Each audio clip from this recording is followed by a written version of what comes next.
નમસ્કાર દર્શક મિત્રો, નર્મદા સમાચારમાં હાર્દિક સ્વાગત છે। સૌપ્રથમ જોઈશું આજના મુખ્ય સમાચારો। ભરૂચ સોનેરી મહેલમાં જીવતા વોટર બોમ્બ સમાન 30 વર્ષ જૂની પાણીની ટાંકી, 60 પરિવારોને માથે ભમતું મોત। 9 વર્ષથી 2 લાખ લીટરની આવરદા પૂર્ણ કરેલ 100 ફૂટ જેટલી ઊંચી ટાંકીને ઉતારી લેવા પાલિકાને નથી મળતો કોન્ટ્રાક્ટર। ભરૂચમાં મંગળવારે મતગણતરીના દિવસે કોલેજ રોડ વાહન વ્યવહાર માટે 14 કલાક બંધ રહેશે।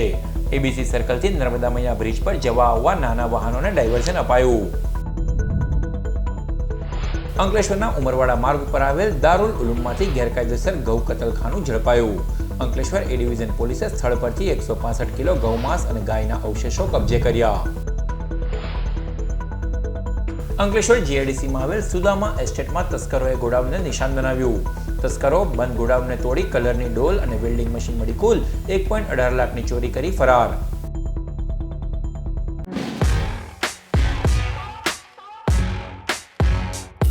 ભરૂચના સોનેરી મહેલ વિસ્તારમાં 100 ફૂટ ઊંચી 2 લાખ લીટરની 30 વર્ષ જૂની પાણીની ટાંકી ગમે ત્યારે તૂટી પડે મોટું પાણીકાંડ સર્જે તેની રાહ પાલિકા તંત્ર જોઈ રહ્યું હોય તેમ લાગી રહ્યું છે।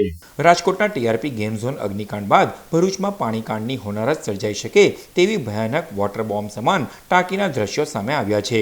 ભરૂચ શહેરના સોનેરી મહેલમાં અંદાજે 100 ફૂટ જેટલી 2 લાખ લીટર ક્ષમતાની પાણીની ટાંકી 9 વર્ષ પહેલા જ તેની આવરદા વટાવી ચૂકી હતી। સ્ટેશન મક્તમપુર ટાંકી સાથે આ ટાંકીને પણ નવી 7.5 લાખ લીટરની ટાંકી બની જતા તોડી પાડવાની હતી। ભરૂચ પાલિકા દ્વારા 9 વર્ષમાં સોનેરી મહેલની જીવતા વોટર બોમ્બ સમાન ટાંકી તોડી પાડવા કે ઉતારી લેવા માટે ટેન્ડરો પણ બહાર પડાયા હતા। જોકે પોલીસ લાઇનનો વિસ્તાર અને પાછળ આવેલા 60 જેટલા મકાનોને જોઈ કોન્ટ્રાક્ટરો ટાંકી ઉતારવા સ્ટ્રક્ચર બાંધ્યા બાદ તેને ઉતારવામાં અસક્ષમ પુરવાર થયા હતા। પાલિકા તંત્રએ આ ટાંકીને બંધ પણ કરી નહીં હોવાના ચોંકાવનારી વિગતો બહાર આવી છે। આ 30 વર્ષ જૂની ટાંકીમાંથી પાણી છલકાઈ પણ રહ્યું છે। આગળ પોલીસ લાઇન અને પાછળ રહેલા મકાનો તરફ આ જર્જરિત ટાંકીનું પાણી લોકોના ઘરો પર પણ પડી રહ્યું છે। માથે ચોમાસું દસ્તક દેવાનું છે। હવે ત્યારે જો આ ટાંકી લીકેજ વચ્ચે પાણીના દબાણથી તૂટી પડી તો જાનમાલને મોટી હાનિ થઈ શકે છે। ઓવરહેડ ટાંકી સાથે જ આ વિસ્તારના લોકોના માથે વૃક્ષોનો પણ ખતરો તોડાઈ રહ્યો છે। આટલું ઓછું હોય તેમ વર્ષો જૂની પાણીની લાઈનો તેમના ઘરો અને વિસ્તારોમાં લીકેજ થઈ રહી છે। પાલિકા તંત્ર સત્વરે જાગી ઓવરહેડ ટાંકીમાં પાણી સપ્લાય બંધ કરવા સાથે તેને વહેલી તકે તોડી પાડે તે અત્યંત જરૂરી બન્યું છે। હું અહીં પાણીની ટાંકીને નીચે જ મારું મકાન છે। અમે અહીં જ રહીએ છીએ। અહીં 50 થી 60 ઘર છે સલંગ। ટાંકીની હાલત જોઈ તમે, ટાંકી જર્જરિત હોવાથી અમને આ પડવાનું ભય છે। અગર કંઈ બી થાય તો જાનહાનિ થાય, કંઈ બી થાય, ઘર તૂટે, એનો જિમ્મેદાર કોણ? અત્યારે અમારે એવું જ કરવાનું છે। નગરપાલિકાને એ જ અમારે કહેવાનું છે કે આ ટાંકી બંધ કરાવીને બીજી ટાંકીમાં નવું ટાંકી બની ગઈ છે એ કામ વહેલાથી ચાલુ થઈ જાય ને આ ટાંકીને તરત ઉતારવાનો આદેશ આપે। શું સમસ્યા છે એની? આ ટાંકીમાં ઘડી ઘડી ટરાલો પડે છે, ટાંકી આખી ઉભરાઈ જાય છે પણ કોઈ જોવા આવતું નથી। પાણી એટલી બધી ટરાલો પડી છે કે ચારો બાજુથી પાણી પડે છે, ઠેઠ અમારા છાપરા પર પાણી આવે છે। ગમે તારે બી આ ટાંકી છે ને ફસાઈ જશે તો તમે આવો ને જોઈ ને એનું નિકાલ કરો તો અમોને બી શાંતિ મળે। ચોમાસામાં કંઈ જવાનું તો ચારો તરફ પાણી ગળે છે, ચારો તરફ ફસાઈ ગયા છે, બહાર સુધી પાણી નીકળે છે, અંદર પથ્થર નાખ્યા છે નીચે, એ બધું પાણી પડે તો બહાર સુધી પાણી આવે છે। નગરપાલિકાના સાહેબોને વિનંતી છે કે આ ટાંકીનો કંઈ બી નિકાલ કરો। બધા આજુબાજુવાળા પરેશાન છે, આ ટાંકીને કંઈ થશે તેની જિમ્મેદારી નગરપાલિકાને થશે, બીજા કોઈને નહીં થાય। કે અમે વાર વિનંતી કરીએ છીએ, વાર એમને કહેવા જઈએ છીએ પણ સાંભળતા જ નથી। તો હવે તમે મહેરબાની કરીને આ ટાંકી છે ને કઈ વર્ષોની છે, જૂની ટાંકી છે, તો હવે પાણી પડે છે ને બધું પાણી બહાર આવે છે, છાંટા ઉડે છે ઘરના ઉપર, નાના બચ્ચા છે એને પડશે તો દબાઈ જ જવાના છે। ટાંકી ભરેલી પડે તો કોઈ જીવે? તેની જિમ્મેદારી કોણ લેશે? પાસે અમારા મકાન છે। હા, અને અમારા મકાન હવે નગરપાલિકાના માણસો આવે તો કંઈ કરે, જોઈ એક વખત જોવા તો આવો સાહેબોને કે ને ભરૂચ સંસદીય બેઠક માટે મંગળવારના રોજ સવારે 8 કલાકથી કેજે પોલિટેકનિક કોલેજ ખાતે મતગણતરી હાથ ધરનાર હોય 14 કલાક માટે કોલેજ રોડ બંધ કરી ડાયવર્ઝન અપાયું છે. મતગણતરીને લઈ ભરૂચ જિલ્લા મેજિસ્ટ્રેટ તુષાર સુમેરા દ્વારા સવારે 6 વાગ્યાથી રાતના 8 વાગ્યા સુધી કોલેજ રોડને વાહનો માટે બંધ રાખવાનું જાહેરનામું જારી કરાયું છે. નર્મદા મૈયા બ્રિજના ઉત્તર તરફના છેડાથી બ્રિજ ઉપર વાહનોની અવરજવર ઉપર પ્રતિબંધ રહેતા એબીસી ચોકડી તરફથી આવતા નાના વાહનો દૂધધારા ડેરી થઈ ધર્મનગર કસકથી નર્મદા મૈયા બ્રિજના કટ પરથી અંકલેશ્વર જઈ શકશે. એવી જ રીતે અંકલેશ્વર તરફથી આવતા વાહનો શીતલ સર્કલથી કસક થઈ એબીસી ચોકડી થઈ શકશે. ભોલાવ ભૃગુઋષિ બ્રિજ પર કલેક્ટર કચેરી તરફથી આવતા વાહનો રેલવે ગોદી થઈ શીતલ અને કસક સર્કલ આવી શકશે. જ્યારે એબીસી ચોકડી તરફ જવા નંદેલાવ રોડ પરથી ડાયવર્ઝનનો ઉપયોગ કરી શકાશે. ભારે વાહનોએ હાઈવેથી સરદાર બ્રિજ કેબલ બ્રિજનો ભરૂચ અંકલેશ્વર માટે ઉપયોગ કરવો પડશે. અંકલેશ્વર શહેર એ ડિવિઝન પોલીસે ઉમરવાડા માર્ગ ઉપર આવેલ દારૂલ ઉલુમમાં રસોડાની સામે ઓરડીમાં ગોયા ચોકમાંથી ગેરકાયદેસર ગાયનું કતલ કરતા સગીર સહિત 4 ઇસમોને ગૌમાંસના જથ્થા સાથે ઝડપી પડ્યા. અંકલેશ્વર શહેર એ ડિવિઝન પોલીસ મથકનો સ્ટાફ પેટ્રોલિંગમાં હતો તે દરમિયાન બાતમી મળી હતી કે સુરતી ભાગોળથી ઉમરવાડા માર્ગ ઉપર આવેલ દારૂલ ઉલુમમાં ગૌવંશનું ગેરકાયદેસર રીતે કટિંગ કરવામાં આવી રહ્યું છે. જેવી બાતમીના આધારે પોલીસે દરોડા પાડ્યા હતા. પોલીસે દારૂલ ઉલુમમાં રસોડાની સામે ઓરડીમાં ગોયા ચોકમાં તપાસ કરતા ત્યાંથી 165 કિલો ગૌવંશ અને કટિંગ કરેલ ગાયના અવશેષો મળી આવ્યા હતા. પોલીસે 165 કિલો માંસ અને ચપ્પુ છરા સહિતના સાધનો મળી કુલ 63,000થી વધુનો મુદ્દામાલ કબજે કરી ગૌમાંસના સેમ્પલ વેટરનરી ડોક્ટર મારફતે FSLમાં મોકલી ચૌટા બજાર સ્થિત અલીબ્ઝા એપાર્ટમેન્ટમાં રહેતો ઇફ્તેકાર ઉર્ફે ઇમ્તિયાઝ કમાલ કુરેશી, મોહમ્મદ જુનેદ ઉર્ફે ખટ્ટો અનવર સુરેશી, મોહમ્મદ સરફરાઝ ઉર્ફે દેવીલાલ ગુલામ કાદર ખલીફા તેમજ એક સગીરને ઝડપી પાડ્યો હતો. જ્યારે ગૌમાંસ મંગાવનાર મૌલવી મોહમ્મદ ઝુબર યાકૂબ તેમજ ટ્રસ્ટી મનકોડ ઇકબાલ મુસેજીને વોન્ટેડ જાહેર કરી વધુ તપાસ હાથ ધરી છે. અત્રે ઉલ્લેખનીય છે કે ભરૂચ તાલુકાના પગુથણ સહિતના ગામોમાં પણ ગેરકાયદેસર ગૌ હત્યા કરવામાં આવતી હોવાની આશંકા ચર્ચાઈ રહી છે. ત્યારે ગૌવંશની કતલને લઈ પોલીસ વિભાગ વધુ ગંભીર બને તેવી લોકમાંગ ઉઠી છે. અંકલેશ્વર જીઆઈડીસીમાં જીતાલી ગામ પાસે આવેલ સુદામા એસ્ટેટમાં બંધ ગોડાઉનને તસ્કરોએ નિશાન બનાવી કલરની ડોલ અને વેલ્ડિંગ મશીન મળી કુલ 1.18 લાખની ચોરી કરી ફરાર થયા. અંકલેશ્વર જીતાલી ગામની સીમમાં આવેલ ગાર્ડન સિટીમાં રહેતા લવલેશ શિવશંકર તિવારી વિવિધ કંપનીઓમાં પેઇન્ટિંગ અને ફેબ્રિકેશનના કોન્ટ્રાક્ટ ચલાવી પોતાના પરિવારનું ગુજરાન ચલાવે છે. જેઓનું અંકલેશ્વર જીઆઈડીસીમાં જીતાલી ગામ પાસે આવેલ સુદામા એસ્ટેટમાં ગોડાઉન આવેલ છે. ગોડાઉનને ગત તારીખ 27મી મેથી 30મી મેના રોજ નિશાન બનાવાયું હતું. તસ્કરોએ ગોડાઉનના રૂમના તાળા તોડી અંદર પ્રવેશ કરી 20 લીટરવાળી કલરની 7 ડોલ અને 3 વેલ્ડિંગ મશીન મળી કુલ 1.18 લાખથી વધુના મુદ્દામાલની ચોરી કરી ફરાર થયા હતા. ચોરી અંગે તાલુકા પોલીસે ગુનો નોંધી વધુ તપાસ હાથ ધરી. ભરૂચ તાલુકાના કારેલા ગામ પાસે મુંબઈ દિલ્હી એક્સપ્રેસ હાઈવે ઉપર ટ્રક પાછળ કાર ઘૂસી જતા ચાલકનું ટૂંકી સારવાર દરમિયાન ભરૂચની ખાનગી હોસ્પિટલમાં કરુણ મોત નીપજ્યું.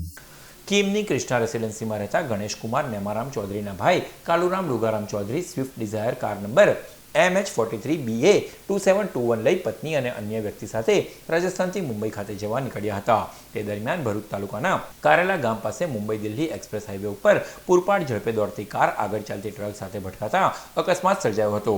અકસ્માતમાં કાર ચાલક કાલુરામ રુગારામ ચૌધરી અને તેઓના પત્ની સાથે અન્ય ઈજાગ્રસ્તોને તાત્કાલિક સારવાર માટે ભરૂચ સિવિલ હોસ્પિટલ ખસેડાયા હતા.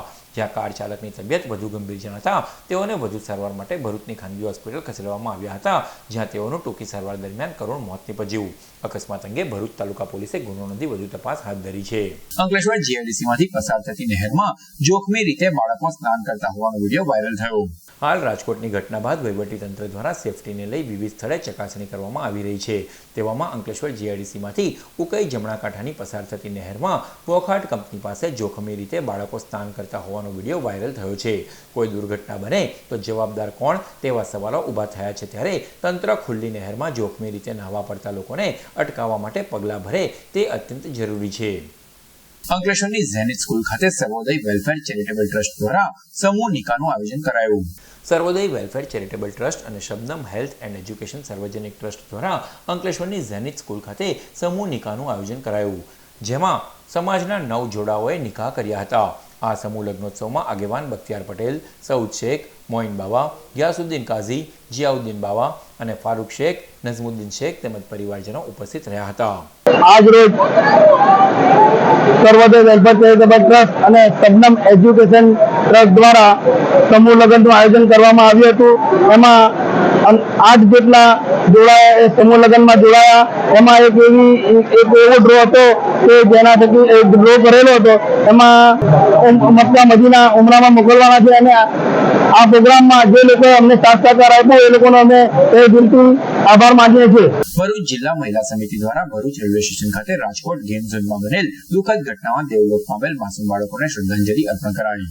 ભરૂચ રેલવે સ્ટેશન ખાતે ભરૂચ જિલ્લા મહિલા સમિતિ દ્વારા રાજકોટ ગેમ ઝોન અગ્નિકાંડના દિવંગત આત્માઓને શ્રદ્ધાંજલિ અર્પણ કરવામાં આવી હતી. હાથમાં બેનર અને મીણબત્તી સાથે મહિલાઓ અને અન્ય અગ્રણીઓ તેમજ પ્રજાજનોએ એકત્રિત થઈ રાજકોટ ગેમ ઝોનના અગ્નિતાંડવના મૃતકોને શ્રદ્ધાંજલિ આપી હતી. મૃતકોના આત્માની શાંતિ માટે તેમજ તેઓના પરિવારજનોના આ વજ્રઘાત સહન કરવાની શક્તિ અપાય તે માટે પ્રાર્થના પણ કરાઈ હતી. હાલમાં જે રાજકોટમાં જે ટીઆરપી ગેમ ઝોનમાં જે ગોજારી ઘટના બની તેમાં 28થી 30 નાના ભૂલકાઓ અને મોટાએ પણ જીવ ગુમાવ્યા છે. ત્યારે હું એ કહેવા માગું છું કે ત્યાં 1500થી 2000 લીટર પેટ્રોલ અને ડીઝલ મળ્યું. આ ડીઝલ ને પેટ્રોલ ક્યાંથી આવ્યું? અને એમ કહેવામાં આવે છે કે ગુજરાતમાં દારૂબંધી છે. ત્યારે આ ગેમ ઝોનની મેન ઓફિસમાંથી બિયરના ટીન પણ મળી આવ્યા છે, પેટલો પણ મળી આવી છે, દારૂની બે પેટલો મળી આવી છે. કહેવા માંગુ છું કે આ દ્રશ્ય જ્યારે અમે જોયું ટીવી પર ત્યારે સુરતની તક્ષશિલામાં જે ગોજારી ઘટના બની હતી ત્યાં પણ જે ટ્યુશન ક્લાસમાં 30 દીકરા દીકરીઓએ આગમાં બળીને ભડથું થઈ ગયા હતા અને ત્યાર પછી પણ લગાતાર આ ચાલતું રહ્યું. મોતના સોદાગરોને કોણ લાયસન્સ આપે છે ને વારંવાર આવા બનાવો બનતા રહે છે. ત્યારે મારે લાગતા વળગતાઓને કહેવું છે કે આ વારંવાર આવી ગોજારી ઘટના બન્યા કરે છે. માટે તાત્કાલિક ધોરણે આ લોકોને સખતમાં સખત સજા થાય અને જે આ બાળકો મૃત્યુ પામ્યા છે અને આ ગોજારી ઘટના બહુ દુઃખદ છે તો એમના મા બાપને વહેલી તકે ન્યાય મળે એવી અમારી કોંગ્રેસની બહેનોની માંગ છે. ભરૂચ અખંડ આદિવાસી યુવા ચેરિટેબલ ટ્રસ્ટ દ્વારા ભરૂચના વિવિધ વિસ્તારોમાં વૃક્ષારોપણનો કાર્યક્રમ યોજાયો. ભરૂચ શહેર અને તાલુકામાં સેવા કાર્ય સાથે સંકળાયેલ ભરૂચ અખંડ આદિવાસી યુવા ચેરિટેબલ ટ્રસ્ટ દ્વારા ભરૂચ શહેરને હરિયાળું બનાવવા અને ગ્લોબલ વોર્મિંગની અસરને અટકાવવા માટે ભરૂચના મક્તમપુર ગામના કુમાર છાત્રાલય, દુબઈ ટેકરી સહિતના વિવિધ વિસ્તારોમાં વૃક્ષારોપણ કરી પ્રકૃતિને બચાવવાનો પ્રયાસ કરાયો અને લોકો વધુને વધુ વૃક્ષારોપણ કરે તેવી અપીલ પણ કરવામાં આવી. આ વૃક્ષારોપણના કાર્યક્રમમાં આગેવાન સંજય વસાવા, સતીશ વસાવા અને અન્ય સભ્યો જોડાયા. આદિવાસી યુવા ચેરિટેબલ ટ્રસ્ટ દ્વારા ભરૂચના મક્તમપુર, દુબઈ ટેકરી, જાડેશ્વરના કુમાર છાત્રાલય, આદિવાસી છાત્રાલય પર અખંડ આદિવાસી યુવા ચેરિટેબલના ટ્રસ્ટીઓ દ્વારા એક અલગ અલગ જગ્યા પર 50 જેટલા એક સ્થળ પર વૃક્ષો ઉગાડવામાં આવ્યા છે. એટલે ટોટલ 150 જેટલા અખંડ આદિવાસી યુવા ચેરિટેબલના ટ્રસ્ટીઓ દ્વારા આજે ભરૂચની ધરતી પર વૃક્ષો વાવવામાં આવ્યા છે. દેડિયાપાડા તાલુકાના કાનવાડા ગામમાં હરિઓમ ફાઉન્ડેશન દ્વારા મેડિકલ કેમ્પ યોજાયો. હરિઓમ ફાઉન્ડેશન દેડિયાપાડા તાલુકાના કાનાપાડા ગામમાં મેડિકલ કેમ્પ યોજાયો હતો, જેમાં નિષ્ણાંત તબીબોએ સેવાઓ આપી હતી. આ કેમ્પમાં દર્દીઓને તપાસી તેઓને દવાઓનું વિતરણ કરાયું હતું. આ કેમ્પમાં હરિઓમ ફાઉન્ડેશનના સભ્યો અને ગ્રામજનો ઉપસ્થિત રહ્યા. પાનોલી જીઆઈડીસીમાં આવેલ ગણેશાનંદ ચોકડી સ્થિત પટેલ કેન્ટીનની સામે ટ્રેક્ટર ચાલકે અચાનક વળાંક લેતા બાઇક સવારને ટક્કર મારતા તેનું સારવાર મળે તે પહેલા જ મોત નીપજ્યું.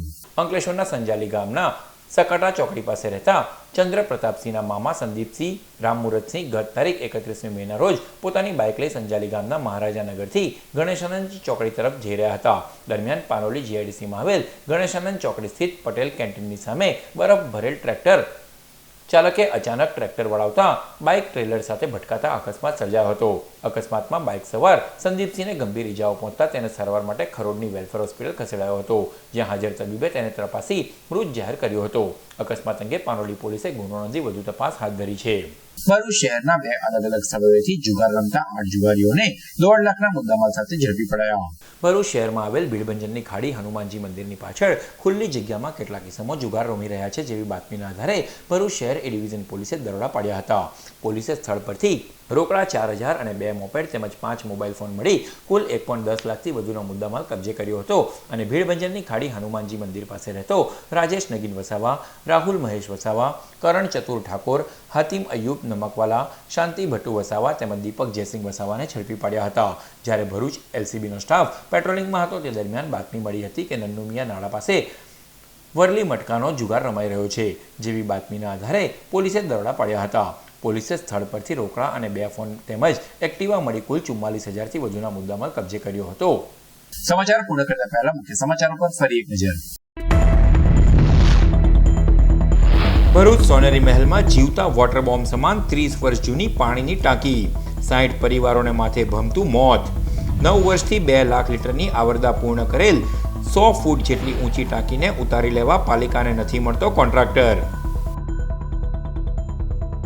ભરૂચમાં મંગળવારે મતગણતરીના દિવસે કોલેજ રોડ વાહન વ્યવહાર માટે 14 કલાક બંધ રહેશે. એબીસી સર્કલથી નર્મદા મૈયા બ્રિજ પર જવા આવવા નાના વાહનોને ડાયવર્ઝન અપાયું. અંકલેશ્વરના ઉમરવાડા માર્ગ ઉપર આવેલ દારૂલ ઉલુમમાંથી ગેરકાયદેસર ગૌ કતલખાનું ઝડપાયું. અંકલેશ્વર એ ડિવિઝન પોલીસે સ્થળ પરથી 165 કિલો ગૌમાંસ અને ગાયના અવશેષો કબજે કર્યા. અંકલેશ્વર જીઆઈડીસીમાં આવેલ સુદામા એસ્ટેટમાં તસ્કરોએ ગોડાઉનને નિશાન બનાવ્યું. તસ્કરો બંધ ગોડાઉનને તોડી કલરની ડોલ અને વેલ્ડિંગ મશીન મળી કુલ 1.18 લાખની ચોરી કરી ફરાર. તો આ હતા અત્યાર સુધીના નર્મદા સમાચાર. નવા સમાચારો સાથે ફરી મળીશું. નમસ્કાર.